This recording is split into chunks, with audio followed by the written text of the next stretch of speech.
ప్రభుత్వంలో ఎవరున్నారు అని. ప్రభుత్వంలో మనమున్నామా, ప్రభుత్వంలో వాళ్ళు ఉన్నారా అని నాకు అర్థం కాల.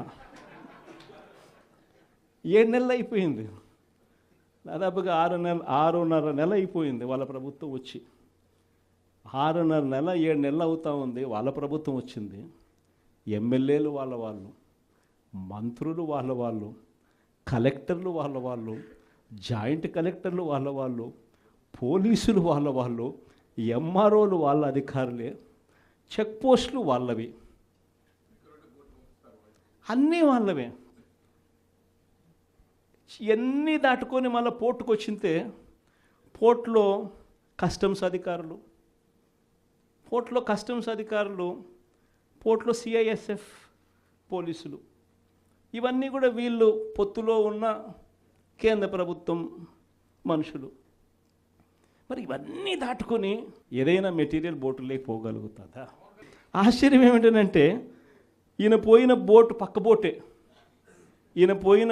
పక్క బోటే ఫైనాన్స్ మినిస్టర్, ప్రస్తుత ఫైనాన్స్ మినిస్టర్ పయ్యావుల కేసు వాళ్ళ సొంత వియ్యంకుడిది, శ్రీనివాసరావు గారిని సొంత వియ్యంకుడిది, పట్టాభి రైస్ ఎక్స్పోర్ట్స్. ఆయన ఎక్స్పోర్ట్ చేస్తున్నాడు పక్కన, అదే పోర్ట్లోనే పక్కన. అడిగిపోడు దీంట్లోకి వచ్చి మాట్లాడతాడు. నాకు ఆశ్చర్యం అనిపించింది, అసలు ఏందిరా నాయన ఇది, ఎవరు ప్రభుత్వంలో ఉన్నాము, ఎవడు చేస్తూ ఉన్నాడు అని చెప్పి.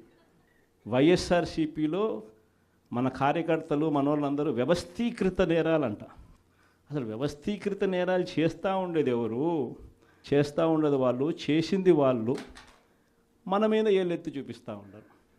నిజంగా ఇవన్నీ చూసినప్పుడే అసలు ఎందుకు జరుగుతూ ఉన్నాయి ఇవన్నీ అని చెప్పి చూస్తే, రైస్ ఎక్స్పోర్ట్స్లో ఆంధ్ర రాష్ట్రం, ధాన్యం ఎక్స్పోర్ట్, బియ్యం ఎక్స్పోర్ట్స్లో ఆంధ్ర రాష్ట్రం నెంబర్ 1గా ఇప్పుడు నుంచి కాదు, దశాబ్దాలుగా మనమే నెంబర్ 1. తెలంగాణ నుంచి బియ్యం మన దగ్గరికే వస్తుంది, ఆంధ్ర నుంచి రైతులు పండించిన బియ్యాన్ని ఇక్కడి నుంచి ఎక్స్పోర్ట్ చేస్తారు. అదే తప్పేం కాదు, ఎప్పటి నుంచో దశాబ్దాలుగా జరుగుతూ ఉంది. ఆంధ్రాలో రైస్ ఎక్స్పోర్ట్స్ నెంబర్ 1. అందులో ఈ పయ్యావుల కేశవ్ వాళ్ళ వియంకుడు, ఈ పట్టాభి రైట్ ఎక్స్పోర్ట్, ఈయన ఆంధ్రాలో నెంబర్ 1.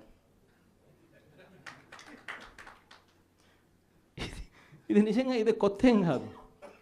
ఎందుకనంటే ఇది ఎప్పటి నుంచో జరుగుతూ ఉండేది. బియ్యం అనే రైతులు పండిస్తూ ఉన్నారు, రైతులకు గిట్టుబాటు ధర రావాలి, రైతులకు మంచి రేటు రావాలి అని అంటే ఎక్స్ట్రా పండించిందంతా రైతులు ఎక్స్పోర్ట్ చేసుకుంటూ ఉండే సాంప్రదాయం ఎప్పటి నుంచో జరుగుతూ ఉంది. అయితే దీన్ని ఎలా ట్విస్ట్ చేస్తూ ఉన్నారు అనేది ఇప్పుడు ఆశ్చర్యం. మన ప్రభుత్వంలో డీలర్ల వ్యవస్థను మనం పక్కన పెట్టి ఇంటి వద్దకే బియ్యం సప్లై కింద మనం MDUs తీసుకొచ్చి, మొబైల్ డిస్పెన్సింగ్ యూనిట్లను తీసుకొచ్చి ఇంటి వద్దకే బియ్యం సప్లై తీసుకుపోయినాం. మొట్టమొదటిసారిగా మనం బియ్యం క్వాలిటీని పెంచినాం, మధ్యస్థు సన్నకార బియ్యం ప్రమోట్ చేసినాం, ఇవ్వడం, స్వర్ణ బియ్యం మీద తీసుకొచ్చి షార్టెక్స్ చేసి 800 కోట్ల సంవత్సరానికి అదనపుగా ఖర్చు పెట్టి బియ్యంలో నూకల శాతం తగ్గించి షార్టెక్స్ చేసి ప్రజలకు మంచి బియ్యం, తినగలిగిన బియ్యం ఇస్తే వాళ్ళు ఎదురు అమ్ముకునే పరిస్థితి ఉండదు అని చెప్పి దానికి ఫుల్ స్టాప్ పెట్టే కార్యక్రమం చేసింది ఎప్పుడైనా జరిగిందని అంటే అది ఒక్క వైఎస్ఆర్సీపీ ప్రభుత్వ హయాంలోనే జరిగింది. ఈరోజు వీళ్ళు ఏం చేస్తూ ఉంటారు? ఈరోజు ఒక పద్ధతి ప్రకారం ఫస్ట్ ఇంటి వద్దకే బియ్యం ఆపేసినారు.